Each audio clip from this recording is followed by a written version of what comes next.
Yes I am live now. कितनी हड़बड़ी तुम लोगों को, 5:32 हो गया, 5:33 हो गया, क्या प्रॉब्लम है? व्हाइट बोर्ड ये 5 मिनट दिखाया जा रहा है। मैं आ जाती हूँ, मैं 5 मिनट थोड़ा सा 5 मिनट्स लेट आती हूँ ताकि सब लोग आ जाओ। चलो बताइए क्या करना है। ये आप में से ये मुझे बताओ पहले कि कितने स्टूडेंट्स जो मेरे हैं पहले से।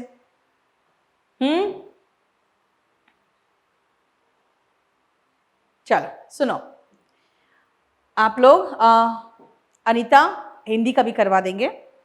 पहले मैं आपको थोड़ा समझा दूं कि हम लोग जो करने जा रहे हैं ना उसका ये हटा दो जरा, अब मुझे दिखाओ। जो मैं कराने जा रही हूँ आपको वो डिस्क्रिप्टिव पेपर है। देखो डिस्क्रिप्टिव में एक चीज जान लो अच्छी तरह से, हम लोग एसे और लेटर बस यही चीज है जो आता है। हालांकि सिलेबस में सीजीएल के सिलेबस में तो प्रेसी भी लिखा रहता है, लेकिन वो करने की जरूरत नहीं होती। सीजीएल और सीएचएसएल दोनों में एसे और लेटर आता है। अब आओ कि एसे और लेटर में हमें करना क्या है। एक चीज ध्यान रखना, जो आप लोग ऐसे लिखते हो या लेटर लिखते हो उसका इस बार पे जो हम टॉपिक डिस्कस करेंगे वो टॉपिक कुछ मैं अभी बता देती हूँ फॉर द नेक्स्ट 3-4 क्लासेस। और क्या हुआ, प्रॉब्लम हो रहा है देखो तो। 3-4 क्लासेस में बता दे रही हूँ क्या करेंगे हम लोग अभी आगे, लेकिन इसके बाद के टॉपिक्स और हैं जो हम लोग साथ में डिस्कस करेंगे कि और क्या क्या टॉपिक होना चाहिए। जैसे अभी 370 बहुत ज़्यादा इम्पॉर्टेंट है, 35A इम्पॉर्टेंट है, मंदी इम्पॉर्टेंट है ना। उसके बाद बहुत सारे प्रोजेक्ट्स जो सरकार ने रन किए हैं या रन कर रहे हैं युवाओं के लिए या महिलाओं के लिए, वो इम्पॉर्टेंट हो जाता है। सो हम लोग रोज एक ना एक टॉपिक लेंगे और वो टॉपिक के साथ शुरू होंगे। लेकिन देखो सबसे पहले जान लो मार्क्स डिस्ट्रीब्यूशन भी कुछ कह के होता है ना। पहली बार जब एग्जाम हुआ ना तो उस समय मार्क्स डिस्ट्रीब्यूशन को लेकर उन लोगों ने कुछ इंफॉर्मेशन दिया, वो मैं आपको पहले इंफॉर्मेशन दे दूं। उस समय क्या हुआ था, जो स्वच्छ भारत अभियान है ना वो आया था। कोई क्वेश्चन पूछना है बता दो। सुनो, स्वच्छ भारत अभियान ये हुआ था, ये आया था एग्जाम में। जब हम लोगों ने अप्लाई किया कि भाई आपका मार्क्स का डिस्ट्रीब्यूशन कैसे हुआ है ये बताइए, तो उन्होंने एक फॉर्मेट दिया जो बताया कि देखिए वो था गाइडलाइंस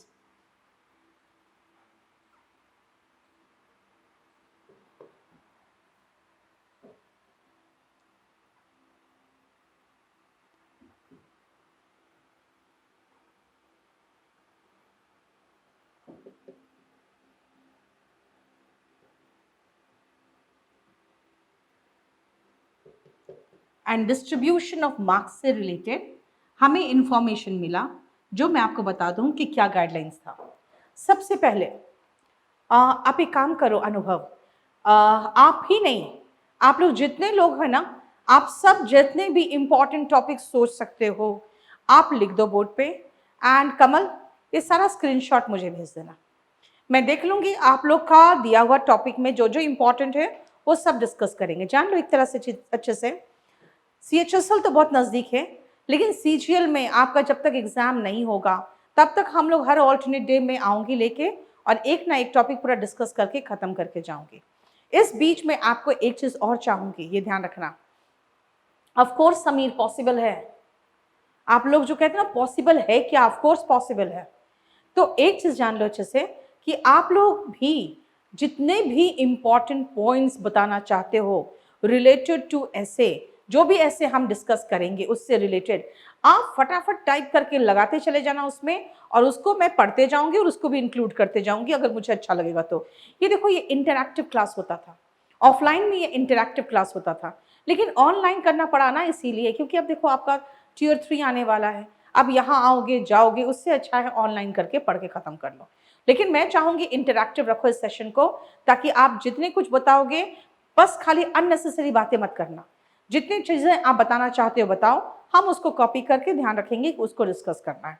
अब आइए जो मैंने आपको कहा कि स्वच्छ भारत अभियान आया था, तो इसीलिए सबसे पहला जहां पर मार्क्स डिस्ट्रीब्यूशन था, ये अच्छे से जान लो, ये पहला जो टॉपिक आया था ये स्वच्छ भारत अभियान आया था, स्वच्छ भारत मिशन जिसको कहते हैं इंग्लिश में। ये 250 वर्ड्स चाहिए था इसमें और 50 मार्क्स का था। ठीक है, इसमें देखो किस तरह से उन्होंने डिस्ट्रीब्यूट किया था। बोला था कि क्लैरिटी ऑफ एक्सप्रेशन, सबसे पहले आप अपने बात को कितना क्लियर तरीके से लिख सकते हो, क्लैरिटी ऑफ एक्सप्रेशन में आपको 5 मार्क्स दिया था। ठीक है, देन जो लैंग्वेज यूज कर रहे हो आप, हिंदी हो या तो हिंदी, इंग्लिश हो तो इंग्लिश, जो कमांड होगा लैंग्वेज पे उस पर जो मार्क्स उसने दिया था आपको, वो 5 मार्क्स दिया था। ठीक है, देन एक चीज और याद रखना, जब भी मैं आपको लिखवाती हूं ना, ऑफ कोर्स कोई प्रॉब्लम नहीं है, मैं आपको समझा रही हूं मार्क्स कैसे डिस्ट्रीब्यूशन हो रहा है। सुनो, मैं जब भी आपको लिखवाती हूँ मैं एक ही चीज सजेस्ट करती हूँ कि देखो एक फ्लो दिखना चाहिए, ब्रोकन नहीं दिखना चाहिए, फ्लो दिखना चाहिए। बार बार मैं इस फ्लो की बात करती हूँ, उसी को हम कहते हैं कंटिन्यूटी। कंटिन्यूटी या फिर कंटेक्स्ट, किस परिप्रेक्ष्य में बात कर रहे हो आप, उसके बारे में कितना समझ आ रहा है आपको, इस टॉपिक के बारे में कितनी समझ या पकड़ है, वो आपका 5 मार्क्स का होता है। ठीक है, अब आप फोर्थ में सबसे पहले पूरा रीड करके कॉन्टिन्यूटी और अंडरस्टैंडिंग देखा गया, तो बताया गया इसका अच्छा है कॉन्टिन्यूटी वो, लेकिन सबसे मेन चीज क्या है, उसका कंटेंट्स, उसके अंदर जो यूज कर रहे हो चीज ना, सामग्री, वो कंटेंट्स इज मोर इंपॉर्टेंट। तो आइए इसमें आते हैं कंटेंट पे। इसका जो कंटेंट्स है उस पर मार्क्स कैसे डिस्ट्रीब्यूटेड था। सबसे पहले पहला पॉइंट, लॉन्च्ड कब, व्हेन, बाय whom, इसके ऑब्जेक्टिव्स,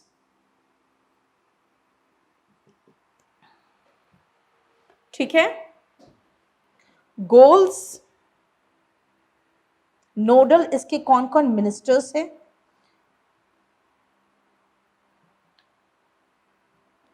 मिनिस्टर्स या मिनिस्ट्रीज जो भी लगा दो कि किस मिनिस्ट्री के अंतर्गत आता है। ठीक है, मिनिस्ट्री सी कर दो, मिनिस्टर उसी के अंदर आ जाएगा।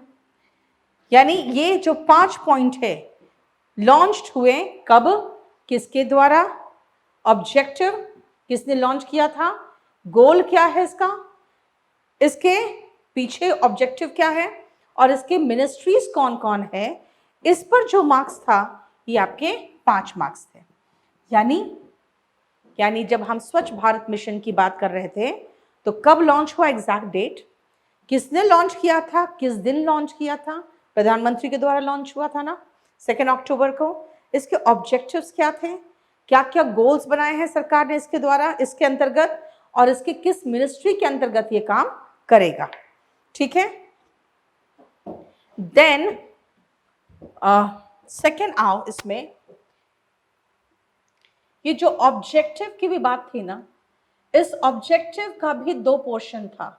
एक था कि रूरल में इसका क्या ऑब्जेक्टिव है, जैसे आप देखोगे कि रूरल में ऑब्जेक्टिव से ज्यादा संख्या में हर घर में एक शौचालय हो, उसका था। और अर्बन क्या ऑब्जेक्टिव्स हैं, अर्बन में ब्यूटिफिकेशन था, ये 5 मार्क्स का, और अर्बन में 5 मार्क्स का। यानी देखो कितने अच्छे तरीके से इन्होंने डिस्ट्रीब्यूशन किया था मार्क्स का।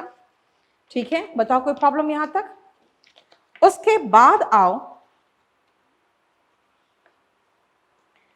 कि ऑब्जेक्टिव तो हो गया रूरल एंड अर्बन, लेकिन इनके जो कंपोनेंट्स थे, आपको पता है दोनों में अलग अलग तरीके के कंपोनेंट्स थे जो काम कर रहे थे। रूरल का अलग कंपोनेंट था और अर्बन में अलग कंपोनेंट थे, जो बॉडीज जो इसके अंतर्गत काम कर रहे थे। ये भी 5 मार्क्स का था, ये भी 5 मार्क्स का था। ठीक है,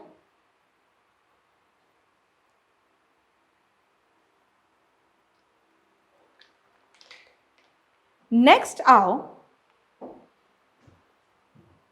अब अगर हम किसी चीज के बारे में डिस्कस करते हैं ना, तो बताते हैं कि इसके क्या क्या फायदे हैं, इससे हमें क्या क्या हासिल होगा, लेकिन इसमें क्या क्या लूप्स होल्स भी है, खामियां है, वीकनेस है। अगर हम एक मिशन लेके चलते हैं ना, तो मिशन के फायदे भी होते हैं और मिशन के प्रॉब्लम्स भी होते हैं, जो ड्रॉबैक्स, जो उनके रास्ते में रुकावट बनता है, तो इसीलिए उनको भी डिस्कस करना पड़ता है। इसीलिए डी आओ, ये तो comments on strength and weakness, ये 4 मार्क्स के थे और अल्टीमेटली लास्ट में आप अपने सजेशंस दोगे कि सरकार को और क्या क्या करना चाहिए, वो 6 मार्क्स के थे। यानी देखो, कंटेंट्स मेन तो मार्क्स आपके कंटेंट्स में है, जो मैक्सिमम पोर्शन में वही होता है। ठीक है, बोलो कोई प्रॉब्लम? अब इसके बाद जो मैंने 250 वर्ड्स लिखा है, 250 वर्ड्स में हम कितना ज्यादा कम या ज्यादा कर सकते हैं, आप देखो।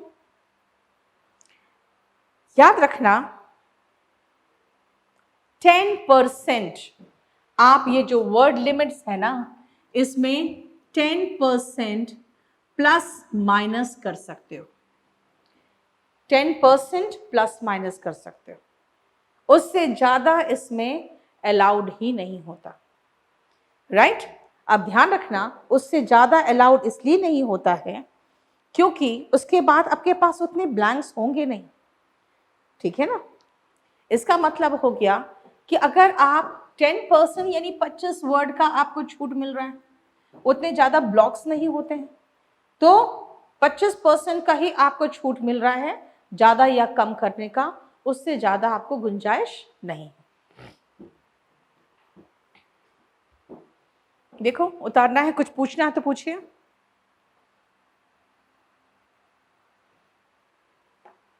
और एक बहुत इंपॉर्टेंट पॉइंट लिखा गया था इसमें, यह था कि आप अगर 10% के ऊपर जा रहे हो या 10% से नीचे आपके वर्ड्स जा रहे हैं, और तो आपके मार्क्स स्ट्राइक आउट होंगे, काट लिए जाएंगे, या फिर पेपर को इवैल्यूएट नहीं किया जाएगा। ये दोनों संभावना थी। इसीलिए इस मामले पर ध्यान रखना कि यहां पे आप लिख लो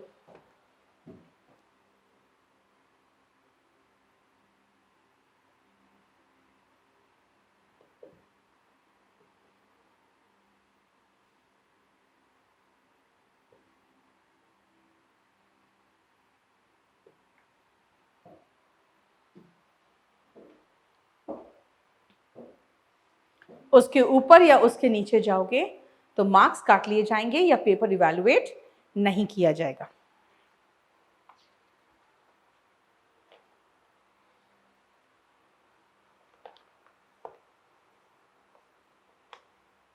ठीक है, स्वच्छ भारत मिशन है बेटा, स्वच्छ भारत मिशन है जो आया था एग्जाम में।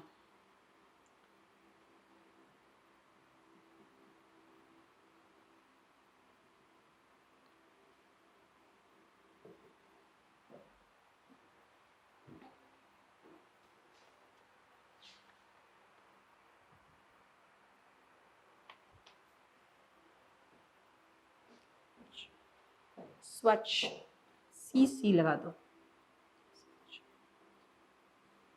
ठीक है, क्लियर हो गया? अब सी, रिमेंबर, जो आपको मैंने कहा क्लैरिटी इन एक्सप्रेशन, एक्सप्रेशन की क्लैरिटी होनी चाहिए, लैंग्वेज का कमांड होना चाहिए, कंटिन्यूटी जो वर्ड है ना, इसका मीनिंग समझो क्या होता है। इसका मतलब होता है एक कंटिन्यूएशन दिखना चाहिए। कंटिन्यूएशन मतलब आपके लेटर के कुछ पार्ट्स होते हैं, उसका ध्यान रखना। एक लेटर में एक इंट्रोडक्शन होना चाहिए, इंट्रोडक्शन ब्यूटीफुल होना चाहिए, जो एक असरदार, क्योंकि जानते हो जब पहला पैराग्राफ जनरली लोग पढ़ते ही हैं, अगर नहीं भी पढ़ के मार्क्स देते हैं ना तो भी फर्स्ट पैराग्राफ तो पढ़ेंगे। इसलिए फर्स्ट पैराग्राफ बहुत ही ऑप्टिमिस्टिक तरीके से, एक अच्छा नाइस अप्रोच से, कुछ कहावत के साथ या कुछ स्लोगन के साथ या कोई पोएम के लाइन के साथ शुरू करोगे, बेस्ट होगा। इसीलिए उसका इंट्रोडक्शन पार्ट बहुत इंपॉर्टेंट होता है। देन मैंने कहा कि उससे फ्लो करते हुए कंटेंट्स में जाओ। अब देखो कंटेंट्स ही तो सबसे इंपॉर्टेंट पोर्शन है ना, ये सारा तो मार्क्स कंटेंट्स पे ही बेस्ड है। और उसके बाद यही कंटिन्यूटी कहता है कि कंटिन्यूएशन में हो, इसका मतलब लास्ट में क्या होना चाहिए आपका, एक लास्ट में आपका कंक्लूजन होना चाहिए, है ना। इसलिए 3 पोर्शन है, लिखो नीचे। ऐसे के 3 महत्वपूर्ण भाग होते हैं। There are 3 important parts of an essay. There are 3 important parts of an essay. पहला लिखो इंट्रोडक्शन,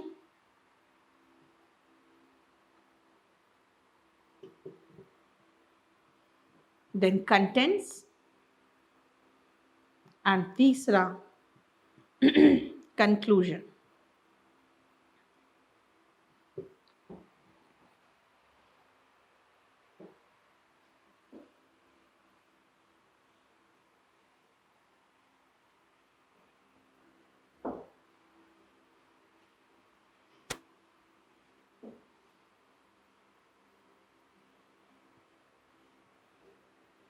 अब आओ कि अगर हम इंट्रोडक्शन की बात करें तो सबसे पहले जो भी टॉपिक लोगे उसका इंट्रोडक्शन तो होना चाहिए, है ना।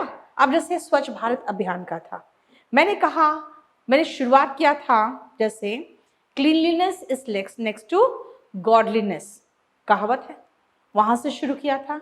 और उसके बाद शुरू किया था it was rightly said, and उसके बाद हमने इंट्रोडक्शन शुरू किया था।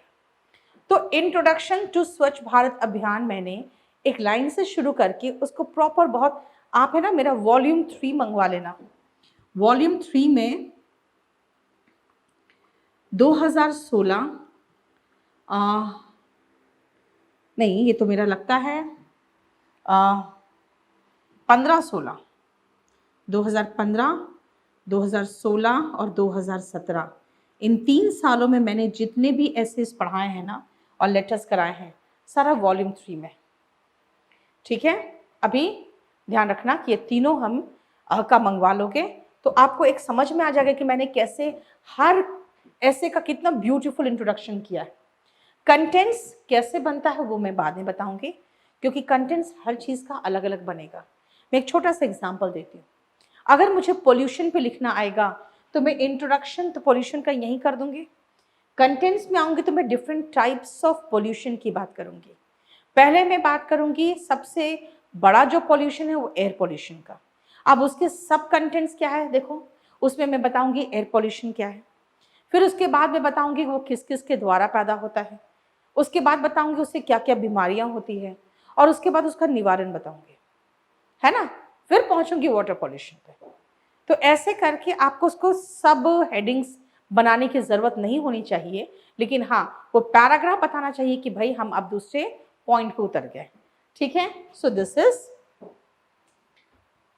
The, you can say the parts of an एसे।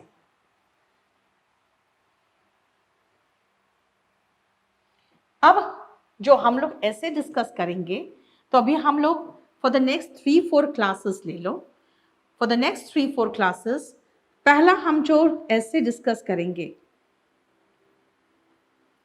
वो होगा आर्टिकल 370, ठीक है। सेकेंड 35A,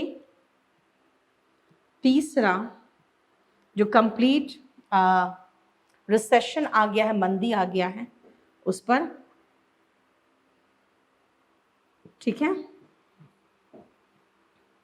देन मैं सोच रही हूँ कि बहुत सारे जानते हो, अब जैसे जन धन योजना था, अब एक नया योजना आ गया वन धन योजना, है ना। ये सारा का सारा अभी बहुत कुछ, अभी जैसे प्लास्टिक से रिलेटेड हो गया कि प्लास्टिक पूरा कंप्लीट हटाएंगे वो, तो बहुत सारी चीज़ें, उसका वाटर से रिलेटेड उन्होंने बहुत बड़ा प्रोजेक्ट स्टार्ट किया है, पानी से रिलेटेड, प्रधानमंत्री जी ने।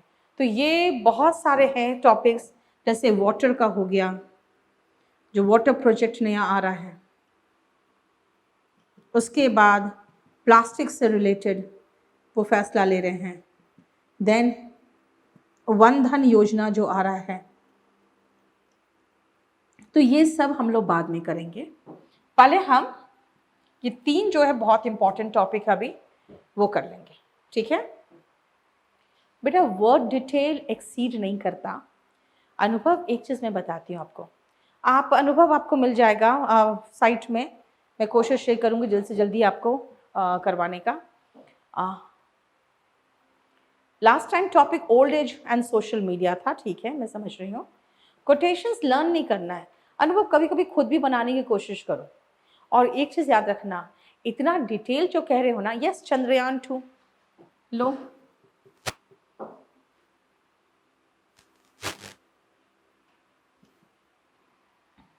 सुनो, जो आप कह रहे हो इतना डिटेल लिखेंगे, आपको वॉल्यूम 3 में, मेरे वॉल्यूम 3 में पाओगे, मैंने बहुत डिटेल में लिखा है। कारण क्या है ना, अब मैं आपको डिटेल में लिख के देती हूँ, मैं 250 वर्ड में लिख के नहीं दूंगी आपको। कारण है ये कि वहां पे ऐसे भी आप टेंशन में होगे, कंफ्यूजन में होगे, 250 वर्ड पढ़ के जाओगे ना तो 100 वर्ड से ज़्यादा नहीं लिख पाओगे। मैं आपको इतना कंटेंट दे दूंगी कि भूलो, जो भी करना है करो, लेकिन उसके बाद एटलीस्ट 250 वर्ड दिमाग में रह जाता है, ठीक है। आयुष्मान भारत योजना भी जो था वो भी इंपॉर्टेंट था। तो पहले तो हम लोग नेक्स्ट क्लास से ये आर्टिकल 370 पहले शुरू करेंगे। अब आओ, ये जो आपका था वो है ऐसे से रिलेटेड, राइट। अब आओ,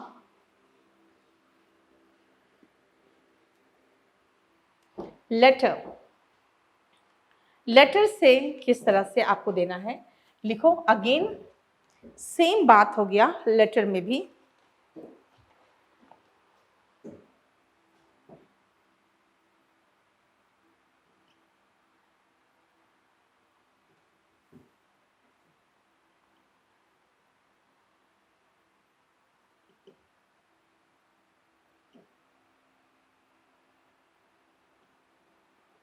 ये सबसे पहले मैं लेटर में आपको एक ही चीज समझाती हूँ कि जो लेटर का फॉर्मेट होता है ना, लेटर का सबसे इंपॉर्टेंट होता है फॉर्मेट।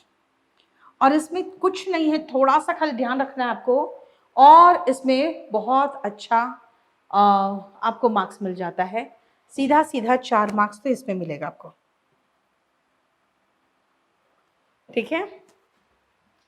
देन क्लैरिटी जो होता है of expression, clarity of expression जो होगा वो 8 मार्क्स का होता है, ठीक है। देन कमांड ओवर, जो लैंग्वेज पे कमांड होगा उस पर मार्क्स आपके अगेन 8 मार्क्स है, ठीक है। देन इवैल्यूएशन, जो परफॉर्मेंस का इवैल्यूएशन होता है, इवैल्यूएशन ऑफ परफॉर्मेंस, उसमें देखो कि कैसे आप परफॉर्मेंस की बात कर रहे हैं। अब ध्यान से सुनो, किस परफॉर्मेंस की बात कर रहे हो। जो लेटर आया था, जिस साल हम लोगों ने ये फाइल किया था, उस समय लेटर आया था performance of Indian sportsman at Rio Olympic, ये आया था टॉपिक, ये टॉपिक आया था,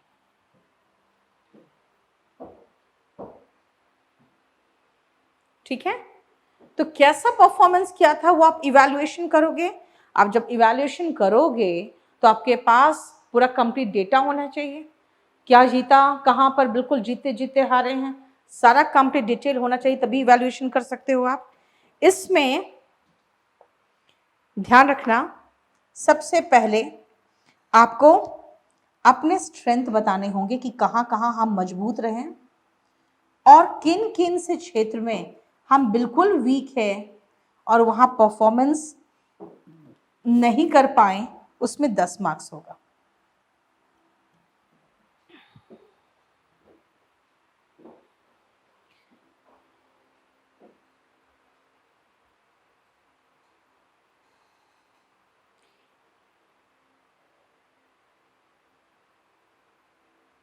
There is only doubt chat and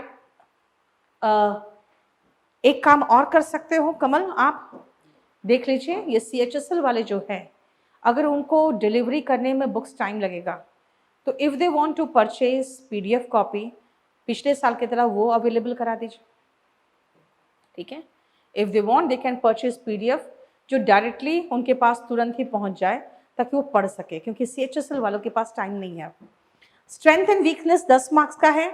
उसके बाद उसके पहले के परफॉर्मेंस के साथ जो कंपैरिजन था, कंपैरिजन विथ पास्ट परफॉर्मेंस, पहले हमारा क्या परफॉर्मेंस था और उस साल क्या परफॉर्मेंस रहा ओलंपिक में, उससे रिलेटेड आपको 10 मार्क्स देख रहे हो।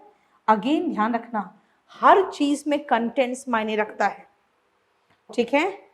एंड देन क्या आप सजेशन दे रहे हो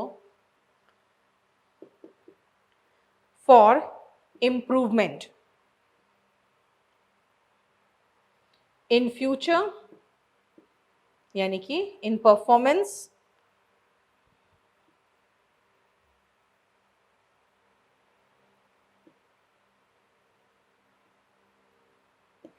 ये 10 मार्क्स का है,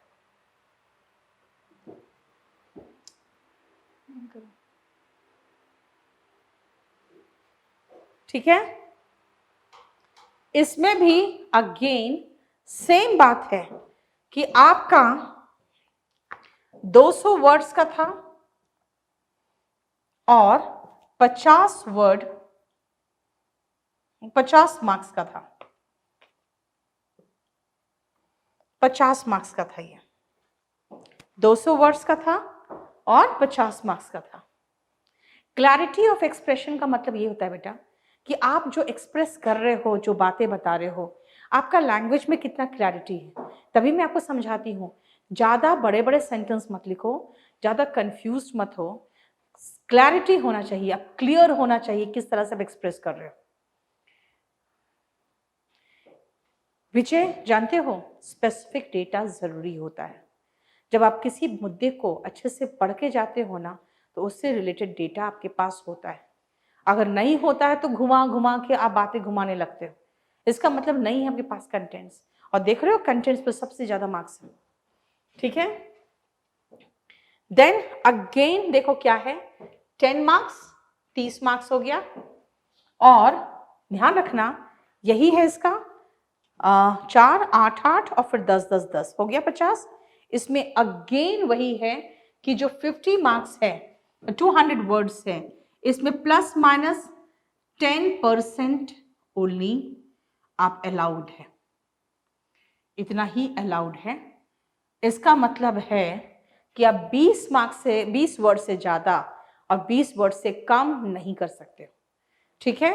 ये ध्यान रखना, अगर किया तो या तो मार्क्स कटेगा या तो फिर आपका पेपर चेक नहीं होगा, ठीक है।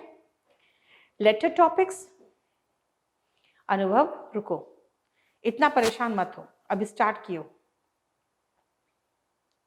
बोलो कोई प्रॉब्लम यहां तक। ये आपका इवैल्यूएशन का तरीका है जो हम समझ गए हैं कि इवैल्यूएशन के तरीके में एक ही बात है कि किस तरह से आप, क्लैरिटी होना चाहिए, लैंग्वेज अच्छा होना चाहिए, क्लियर इन कंसेप्ट होना चाहिए, और सबसे मेन चीज़ है कि हमारे पास कंटेंट्स के बारे में जानकारी होनी चाहिए। यानी कि बहुत खुशकिस्मत होते हैं जब हमारा पढ़ा हुआ आ जाता है। तो जनरली हर साल आ जा रहा है, क्योंकि हर साल वही चीज़ लागू हो रहा है जो करंट में, ठीक है।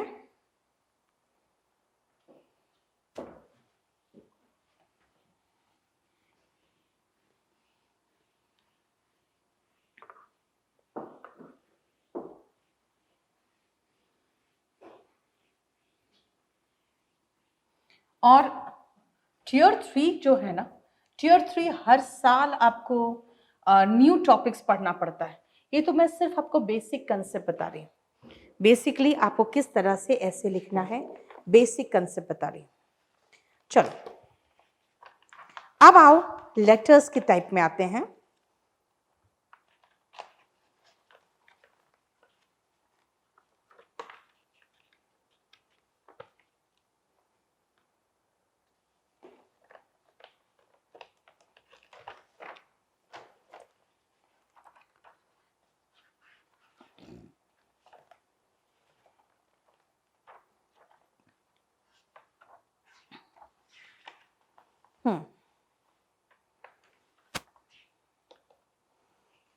अब सुनो, जब आप लेटर्स लिखोगे ना, तो लेटर लिखने का भी जो फॉर्मेट होता है, जो मैंने भी आपको बताया, वो बहुत इंपॉर्टेंट है। ध्यान रखना, आप जिस पेज में लेटर लिखोगे, लेफ्ट हैंड साइड से जो आपका हैंड राइटिंग हो ना, वो एक मार्जिन बनाना चाहिए।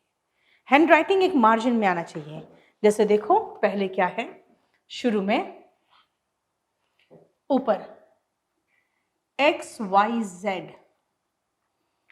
देखो मेरा हैंड राइटिंग बिल्कुल एक्स के नीचे एग्जामिनेशन हॉल आया, ठीक है। और उसी के ठीक नीचे न्यू दिल्ली, अगर उसमें लिखा है यू आर इन दिल्ली, तो मैंने ये कर दिया। और उसके बाद थोड़ा सा एक जगह छोड़ के, यानी एक लाइन का पूरा छोड़ के, फिर मैं लिखूंगी डेट।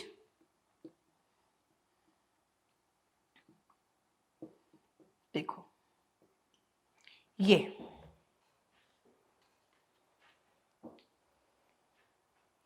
क्या, XYZ एग्जामिनेशन हॉल, ये क्या है, बहुत इंपॉर्टेंट पॉइंट है, ध्यान रखो, बहुत इंपॉर्टेंट पॉइंट है। और बिल्कुल गांठ बांध लो, इसमें 0 मार्क्स मिलेगा अगर आपने अपना नाम लिख दिया तो। You are Rajesh of Delhi, Rajesh examination hall Delhi. You are Rajesh living in Lajpat Rai New Delhi, Rajesh Lajpat Rai New Delhi. You are facing a lot of problems in your society and you want to write a letter to the editor of a newspaper. आपका ना कोई नाम दिया है, ना कोई address दिया है, XYZ examination hall new Delhi. जहां पर भी आप एग्जाम दे रहे हो, जगह का नाम लिख दो, राइट। इसका मतलब है कि कहीं से भी अंदाज नहीं है कि मैं कौन हूं। अगर मैंने अपना नाम लिख दिया ना, इसका मतलब है मैं हिंट कर रही हूं कि देखो मैं हूं। और एग्जामिनेशन हॉल में हिंट करने का मतलब होता है कि जो चेकर है उसको आप बता रहे हो कि भाई मैं हूं, मुझे अच्छे मार्क्स देना, 0 मार्क्स मिलता है। इसीलिए देख लो क्या किया मैंने, यहां पे लाइन लेफ्ट, और ये क्या है, ये है जो भेजने वाला है उसका सेंडर्स एड्रेस। कभी कभी नेम लिखते हैं XYZ और कभी कोई नाम ही लिखो, क्योंकि ऊपर आपको जरूरी नहीं कि अपना नाम लिखना है, आप अपना खाली एड्रेस ही लिख दो ना, examination hall new Delhi sufficient है।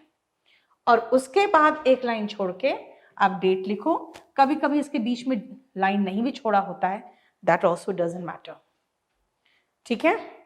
नेक्स्ट आओ, आप किसको लिख रहे हो, एड्रेस दिखा हुआ है कि write a letter to the marketing manager of ABC publication mentioning so and so problem, ठीक है ना। तो मैं लिखूंगी the marketing manager,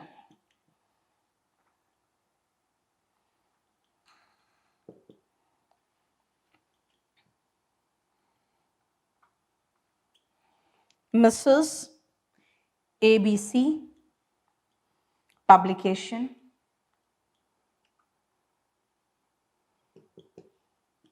new Delhi. पूरा एड्रेस मैं नहीं लिख सकती हूँ क्योंकि एड्रेस दिया है तो ठीक है, नहीं दिया है तो बस मैं सीधा लिख दूँ न्यू दिल्ली। इसका मतलब है इसके बाद हमने क्या लिखा, रिसीवर्स एड्रेस। जो रिसीव प्राप्त करने वाला है उसका, और यहां पे क्या है, फिर से एक लाइन लेफ्ट, बीच में एक लाइन लेफ्ट है। सुनो, पिन कोड जरूरी नहीं करेक्ट होना चाहिए, हमने 0001 कर दिया सब में। ये भी साफ साफ दिखा रहा है कि हमें सिर्फ इतना पता है कि दिल्ली का कोड 11 से शुरू हो रहा है, इसलिए हमने 11 से शुरू कर दिया। ठीक है, अब सुनिए, सेम फॉर्मेट हिंदी में होता है। सेम फॉर्मेट, ध्यान रखना, हिंदी वाले टीचर्स कई बार आपको दाहिनी तरफ सिखाएंगे, वो चलता है, लेकिन अगर बाएं तरफ हो तो बेहतर होगा। सब कुछ बाएं तरफ आ गया आप। ठीक है, नेक्स्ट आओ। क्लियर यहां तक? अब फिर सुनो, फिर से एक लाइन छोड़ोगे, छोड़ दिया एक लाइन, और उसके बाद जो नीचे लिखना है ना, वो मैं इधर लिख रही हूं क्योंकि उधर जगह नहीं है। डियर सर, इसको क्या कहते हैं, सैल्यूटेशन।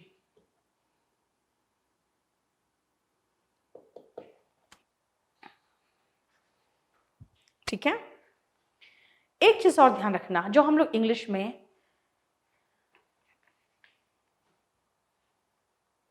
यस ठीक है, ABC PQR कुछ भी लगा दो।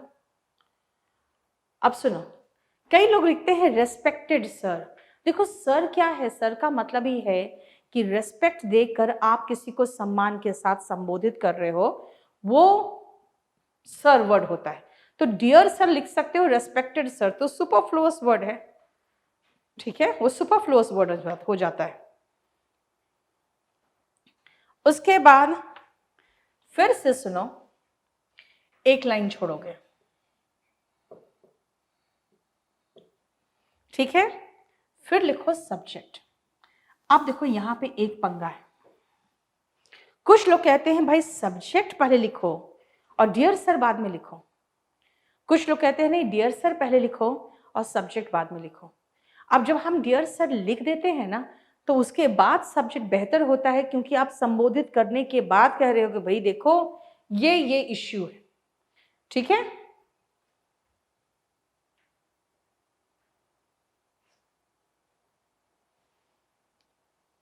अनुभव नहीं समझ में आ रहा आप क्या पूछ रहे हो मुझसे?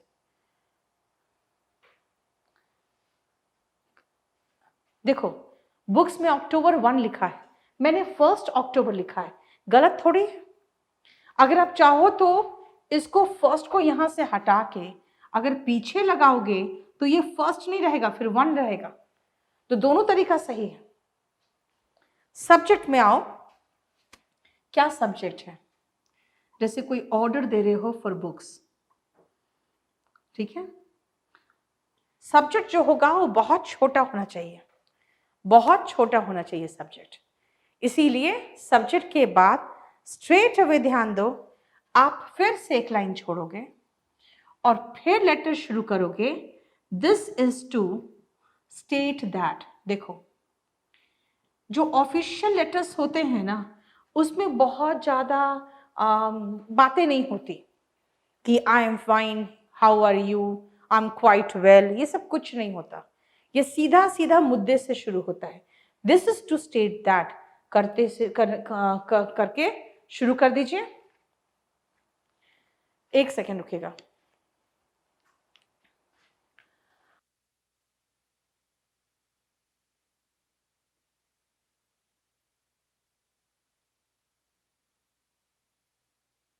के बाद जब पूरा खत्म हो जाता है तो लास्ट में आप थैंकिंग यू, देखो,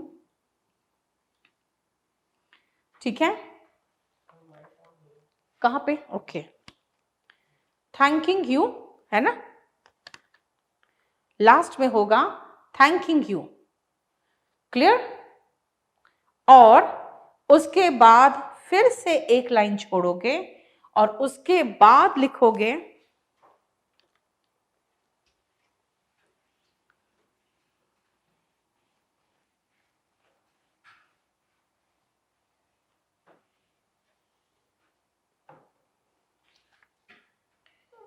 योर्स सिंसियरली। योर्स कहा मैंने? अगर यहां पे आपने ये योर्स लगा दिया ना, एक मार्क यहीं कटेगा, यहां पे एक मार्क यहीं कटेगा। योर्स सिंसियरली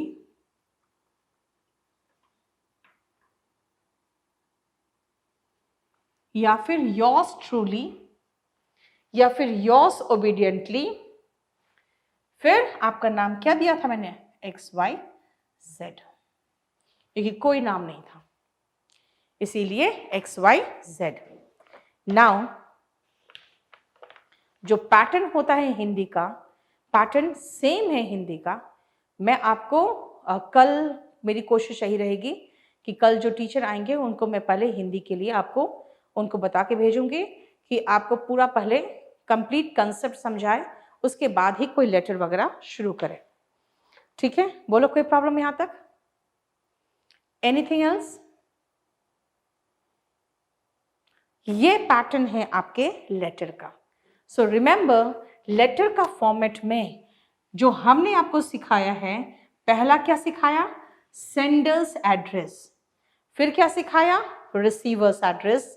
पहले तो उसके बाद डेट है, फिर रिसीवर्स एड्रेस, उसके बाद मैंने कहा डियर सर, फिर मैंने कहा सब्जेक्ट, और उसके बाद हम बॉडी पे आ गए, योर सिंसियरली XYZ लगा दिया। अब देखो, ये जो था ना, लिख लो नीचे, ऊपर दिया गया पैटर्न फॉर्मेट, ऊपर दिया गया फॉर्मेट फॉर्मल लेटर का है, औपचारिक लेटर का है।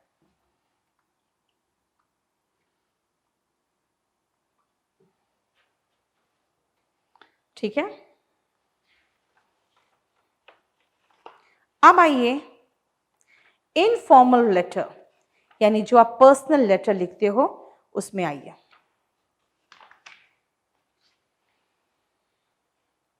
देखो क्या है, योर सिंसियरली, Y कैपिटल में होगा, S छोटा रखो। अब आओ, दो तीन और छोटी छोटी चीजें ध्यान रखना। पहला चीज, पहले लेटर्स में सुनते थे to and from, to so and so, from so and so. लिखो पहला पॉइंट, अब टू एंड फ्रॉम का प्रयोग नहीं होता। We do not use to and from now. दूसरा पॉइंट, अब हमें फॉर्मेट में कॉमा लगाने की जरूरत नहीं। Now we do not need to put comma in the format.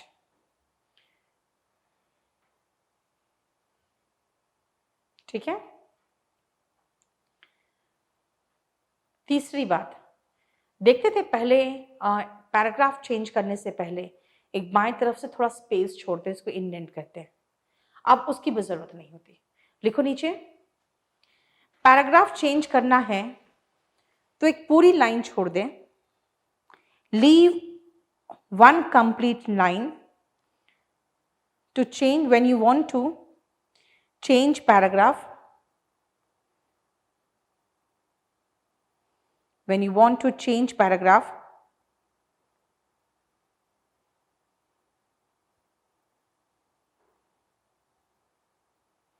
ठीक है,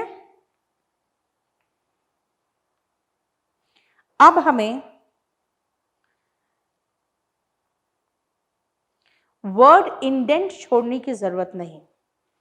अब हमें वर्ड इंडेंट छोड़ने की जरूरत नहीं। अब हमें वर्ड इंडेंट छोड़ने की जरूरत नहीं। We do not need to leave word indent. Word indent का मतलब लिख लो, blank space from left hand side.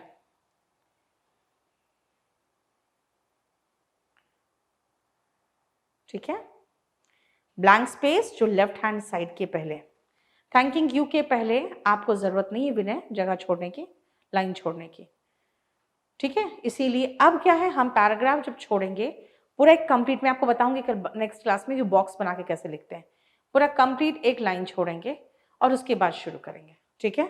हो गया? बताओ कोई प्रॉब्लम यहां तक?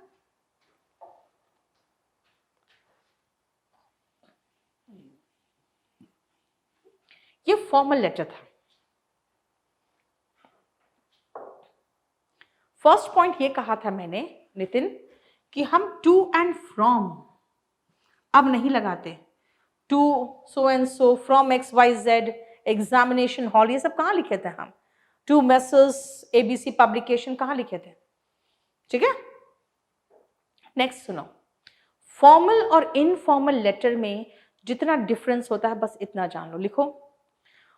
इनफॉर्मल लेटर्स में, अनौपचारिक लेटर्स में निम्नलिखित चीजें नहीं आती। In informal letters, we do not use the following. We do not use the following.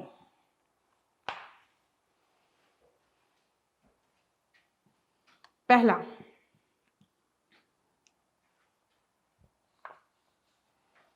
receiver's address,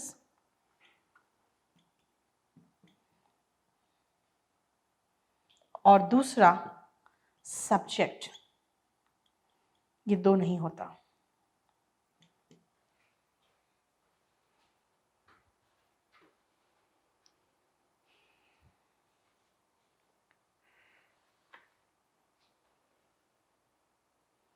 ठीक है, रिसीवर्स एड्रेस नहीं होता है और सब्जेक्ट नहीं होता।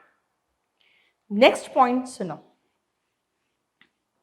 हम उसमें थैंकिंग यू भी नहीं लिखते। भाई कोई औपचारिक थोड़ी है जो थैंकिंग यू लिखेंगे, इसीलिए थैंकिंग यू भी नहीं लिखते। ठीक है, ये तीन चीजें हैं जो इनफॉर्मल लेटर्स में आप नहीं लगाओगे, नहीं आता। ठीक है, नेक्स्ट आओ क्या करेंगे, योर्स सिंसियरली, योर्स ट्रूली, इनके बदले में आप क्या लिखोगे, योर्स अफेक्शनेटली, योर्स लविंगली। इसे नेक्स्ट पॉइंट लिखो, जो हम फॉर्मल में लिख रहे थे, योर्स ट्रूली, योर्स सिंसियरली, ठीक है, योर्स ओबीडियंटली, जैसे स्कूल वगैरह में हम ओबीडियंटली ज्यादा यूज करते हैं, ये फॉर्मल में था। इनफॉर्मल में हम लिखेंगे योर्स लविंगली,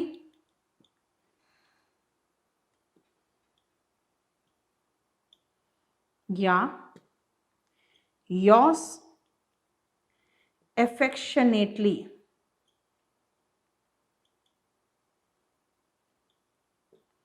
ये दो।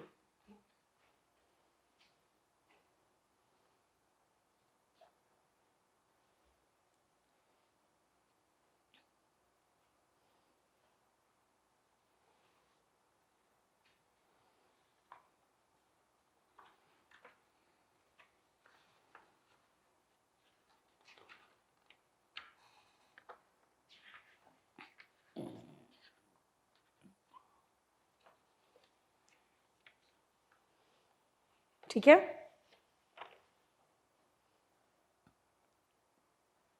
उसके बाद इसके अलावा क्या डिफरेंस जान लो। फॉर्मल लेटर्स में हम सीधा स्टेट वे शुरुआत करते हैं, इनफॉर्मल लेटर में शुरू में हालचाल पूछते हैं, अपनी हालचाल बताते हैं। इनफॉर्मल लेटर में लास्ट में हम बड़े को या छोटों को हम ग्रीटिंग्स भेजते हैं कि my regards to uncle and aunt, my love to your little by your younger brother, ऐसे लिखते हैं। लेकिन फॉर्मल लेटर्स में ऐसा कुछ नहीं होता। फॉर्मल लेटर्स का शुरुआती और अंत बहुत फॉर्मल होता है। ठीक है, लिखो नीचे, फॉर्मल लेटर्स के शुरुआत और अंत बहुत ही औपचारिक होते हैं।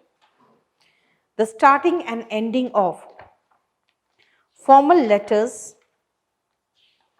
are formal and business like, are formal and business like। ठीक है,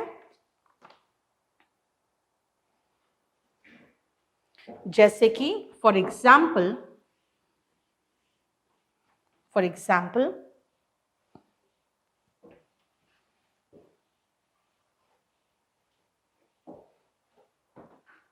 लिखिए opening of a letter, of a formal letter.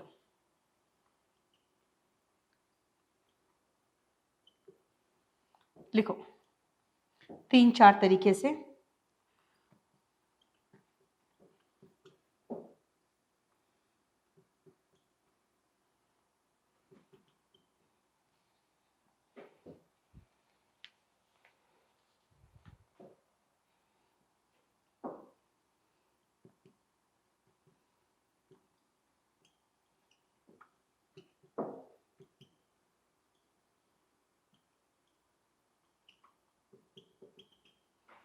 इस तरह से शुरुआत करते हैं।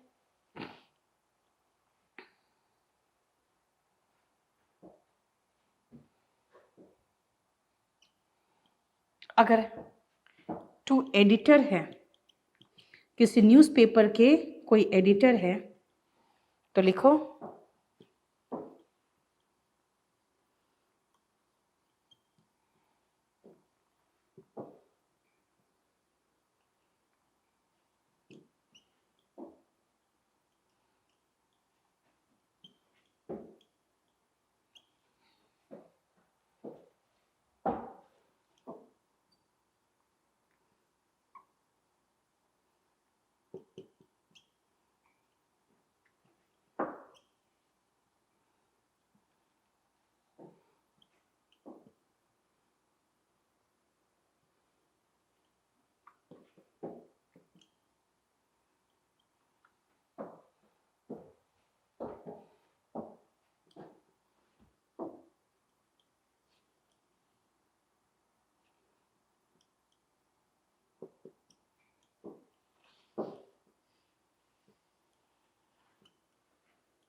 पहले उतारिए फिर समझाते हैं।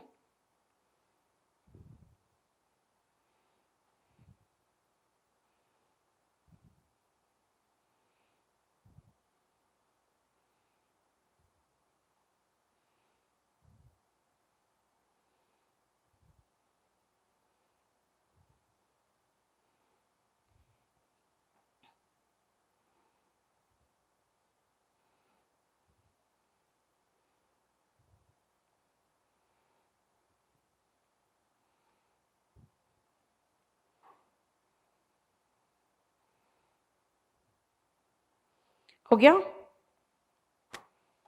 चलो देखो, सीधा this is to state that, this is to bring to your notice, सीधा। लेकिन अगर मैं किसी एडिटर को लिख रही हूं तो कहना चाहूंगी कि ये जो एस्टीम्ड कॉलम है ना, सम्माननीय कॉलम है आपके प्रेस्टिजियस न्यूज़पेपर का, मैं कंसर्न अथॉरिटी यानी कि जो उससे रिलेटेड कार्यालय है या अथॉरिटी है, उसका ध्यान आकर्षित करना चाहती हूं टूवर्ड्स, आप बता दो क्या है ना, the problem of street lights in our area. तो जो भी आप चाहोगे, I would like to bring to the attention of the concern authority, towards के बाद आप जिस मुद्दे की बात कर रहे हो ना, अथॉरिटीज भी हो सकता है, यस, ठीक है, टूवर्ड्स किसका, तो आप जो प्रॉब्लम है उसके बाद लिखोगे। लेकिन मान लो आपको शिकायत है, यानी आपको किसी तरह का ग्रीवांस है, अगर ग्रीवांस की बात करोगे तो वो लिखो जनरल कंप्लेंट जो होते हैं।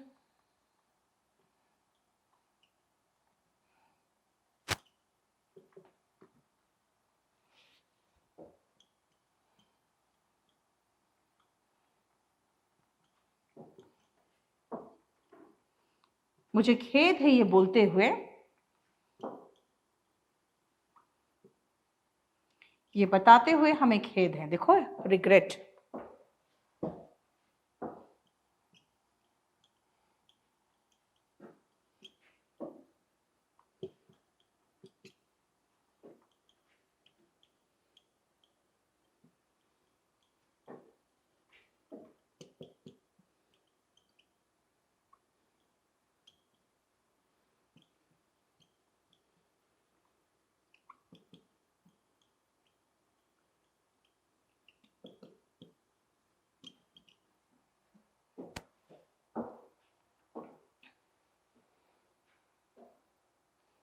I would like to draw your attention towards the pathetic condition of क्या, आगे बताओ, है ना।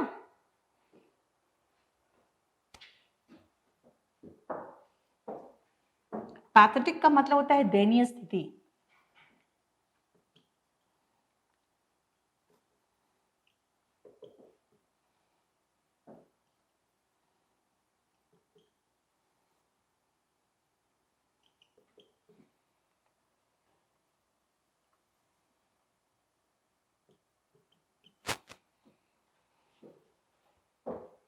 ठीक है,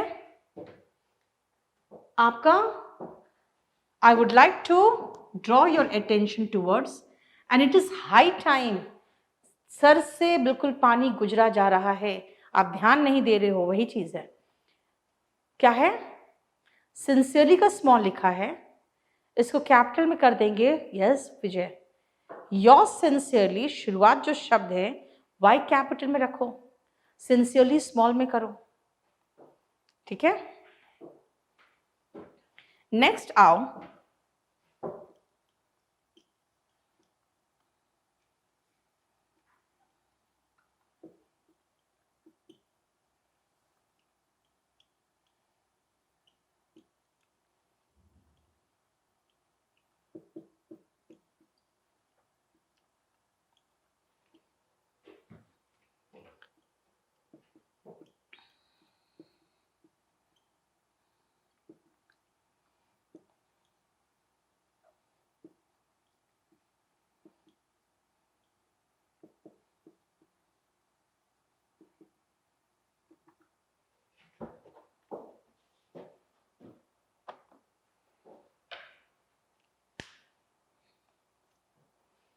उतारिए फटाफट, मैं समझाती हूं।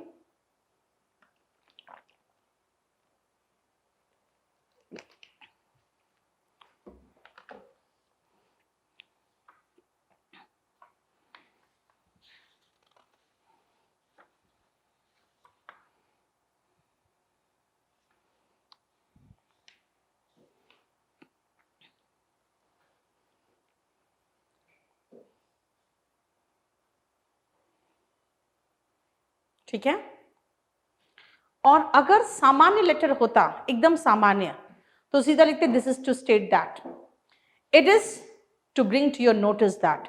इसका मतलब कंप्लेंट नहीं होके एक जनरल लेटर होता, तो सीधा जनरल सा लेटर होता, तो क्या करते हैं, लिखो।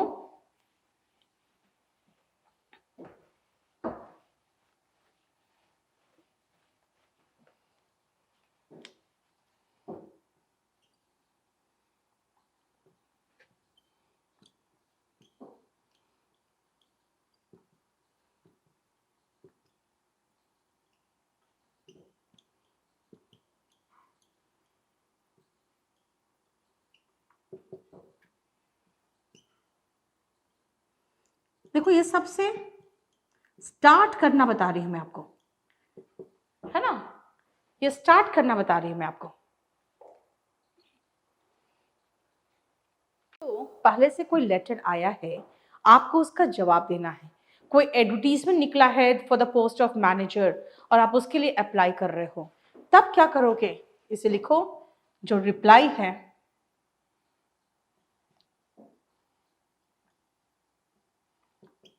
इसकी ओपनिंग क्या होगी।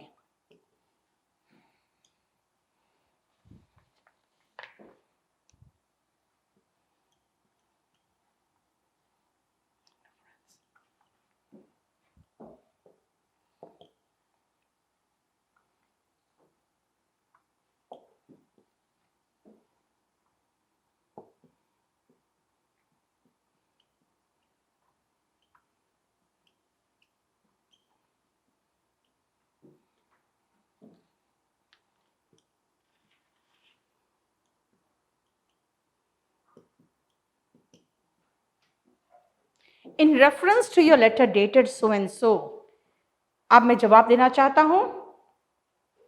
इट पेन्स मी ग्रेटली था बेटा, क्या लिख दिया मैंने, गैदर लिख दिया है क्या? इट पेन्स मी ग्रेटली लिखो, क्या लिख दिया था मैंने? इट पेन्स मी ग्रेटली करोगे, इट पेन्स मी ग्रेटली लिखा था मैंने, देख लो, ग्रेटली, ठीक है।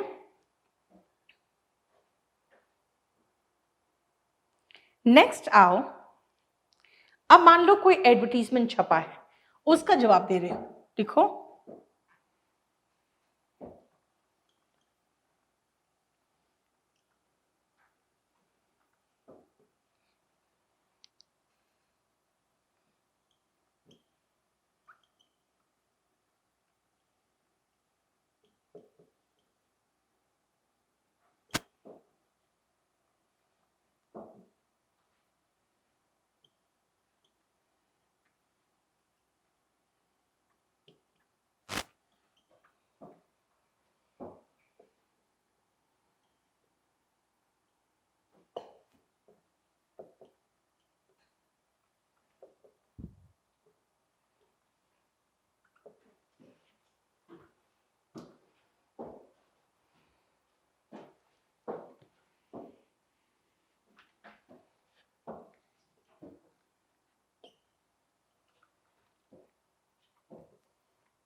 ऐसे स्टार्ट किया,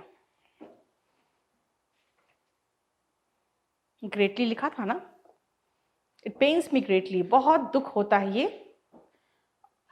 देखकर कि आगे बताओगे।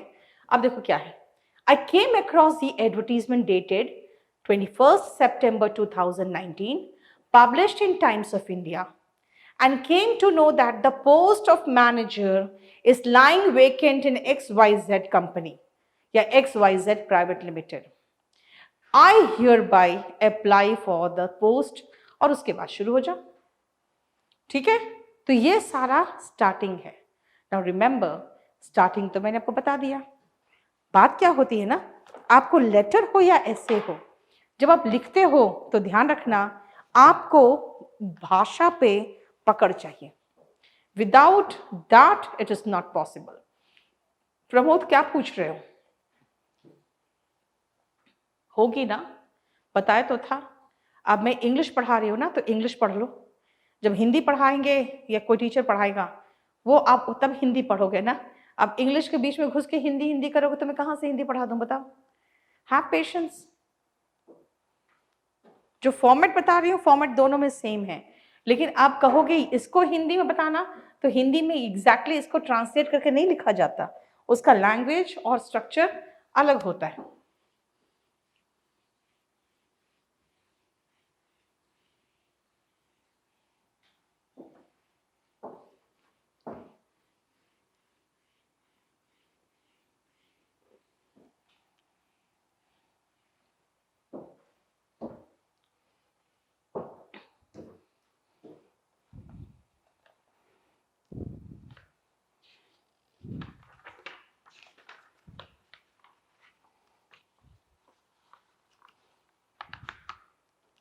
हो गया? अब देखो, this was the opening of formal letter. अब लिखो closing of the formal letter. Formal letter की क्लोजिंग भी बहुत इंपॉर्टेंट होती है। जो आखिरी लाइन है थैंकिंग यू के पहले, क्लोजिंग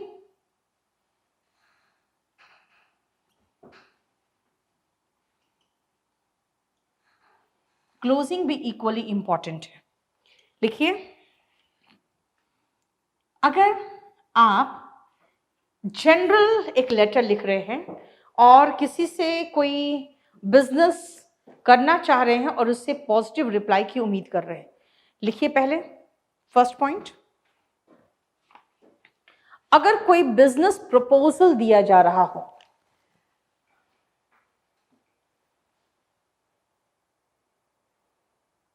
हाँ, ओपनिंग खत्म हो गया बेटा, opening we have done, now closing आ रहा है। लिखो, जब कोई बिजनेस प्रपोजल के लिए कहा जा रहा हो, when we are giving some business proposal, इसका एंडिंग होगा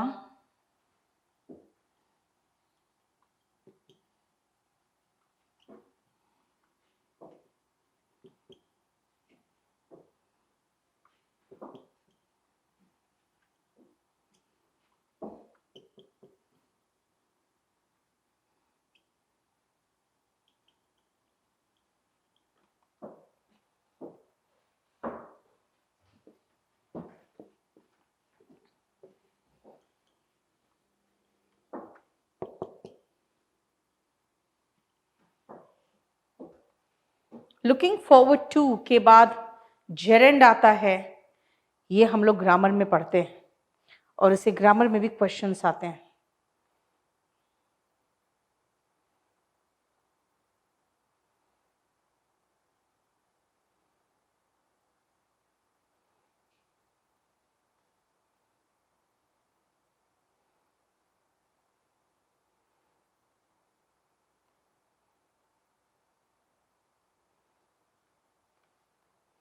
ठीक है,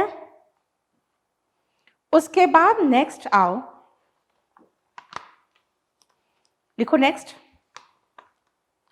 जब आप किसी से उनके विभाग के कर्मचारियों के खिलाफ शिकायत दर्ज करा रहे हैं, जब आप किसी विभाग में उनके कर्मचारियों के खिलाफ शिकायत दर्ज करा रहे हैं, when you are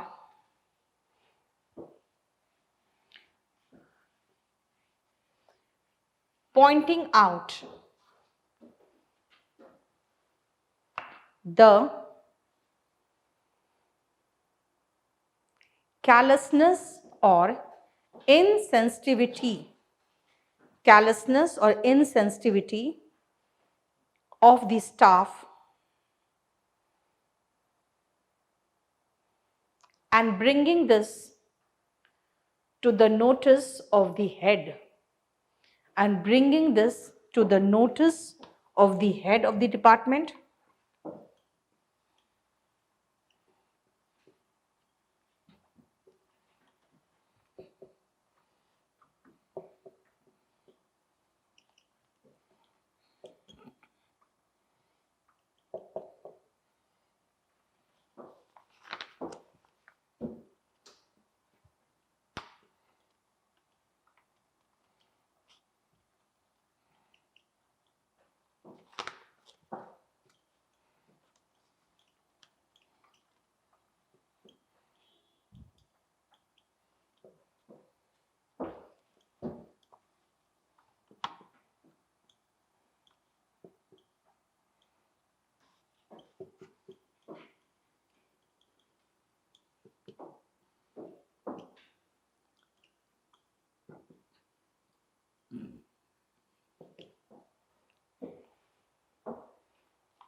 हो गया।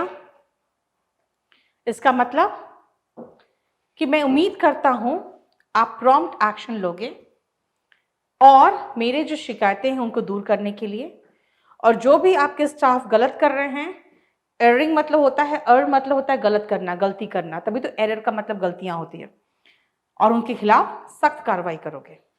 नेक्स्ट लिखो,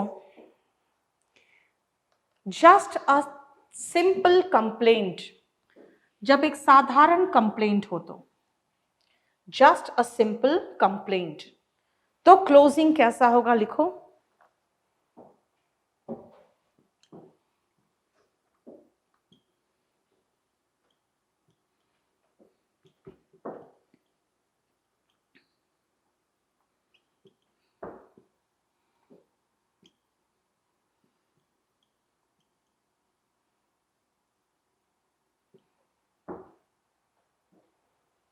क्या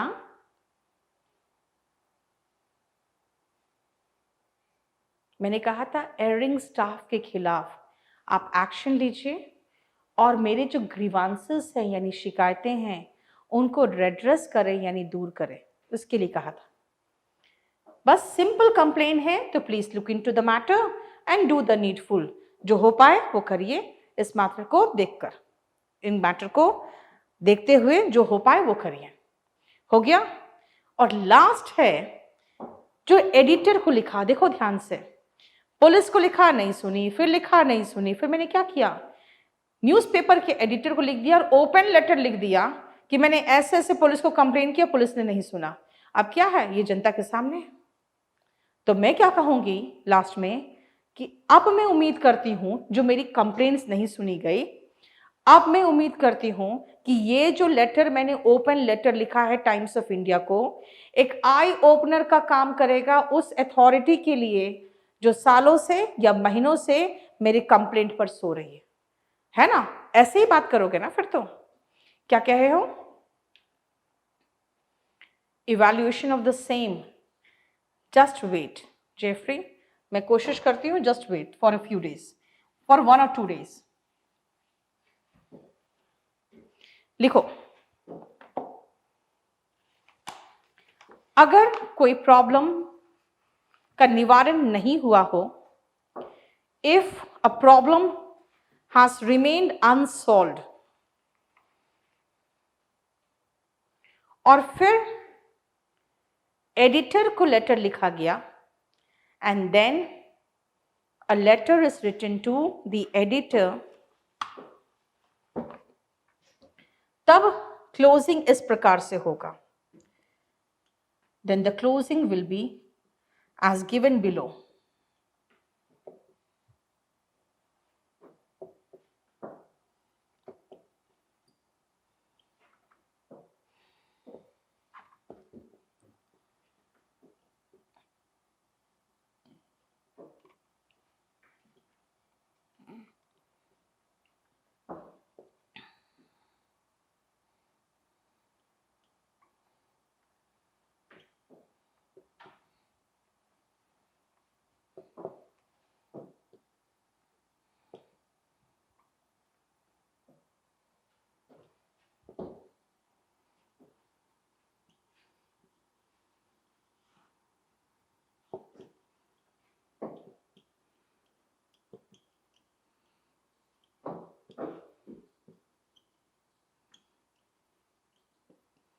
आज मैंने खत्म कर दिया आपका फॉर्मल लेटर का स्टार्टिंग एंड एंडिंग।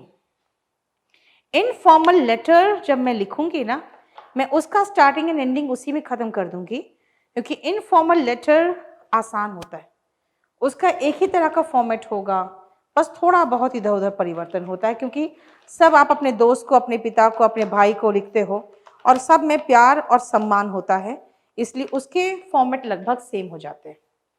मैं ये कह रही हूं, उम्मीद करता हूं कि ये लेटर आई ओपनर का काम करेगा उस अथॉरिटी के लिए जो महीनों से इस प्रॉब्लम पर सो रहे हैं, ध्यान नहीं दे रहे। ठीक है, ये हमने आपका आज फॉर्मेट करा दिया। अब मैं नेक्स्ट क्लास में इनफॉर्मल लेटर थोड़ा सा समझाऊंगी और उसके बाद या तो फिर मैं एक ऐसे या लेटर पे पहुंच जाऊंगी। ठीक है, थैंक यू।